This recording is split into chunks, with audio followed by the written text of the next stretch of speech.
நம்மிடத்தில் எந்த ஒரு பலனையும் எதிர்பார்க்காத தேவன் நம்முடைய தேவன். எந்த ஒரு பலனையும் பார்க்காமல் அன்பு செலுத்துகிறவர் நம்முடைய தேவன். ஹல்லேலூயா.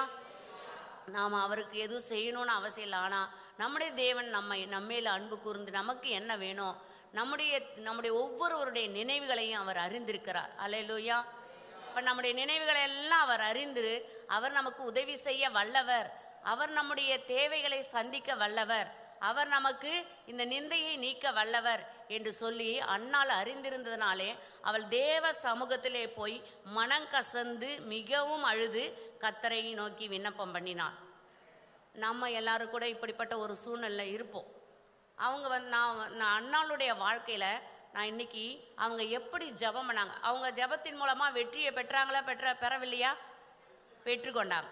அவங்க மலடி என்ற அந்த அன்னாள் பின்னாட்களே எத்தனையா கிட்டத்தட்ட 6 பிள்ளைகளுக்கு ஒரு தாயாக மாற்றினார் கர்த்தர். ஹல்லேலூயா. அப்போ மலடியை பிள்ளைத்தாட்சியாய் மாற்றுவதற்கு தேவன் வல்லவர் என்பதை அவங்க வாழ்க்கையில காண்பித்தார். இப்போ அவங்க அறிந்திருந்தாங்க, விசுவாசித்தாங்க. அவங்க எப்படி ஜெபம் பண்ணி நம்ம பெற்றுக்கொண்டாங்க அப்படின்றது தான்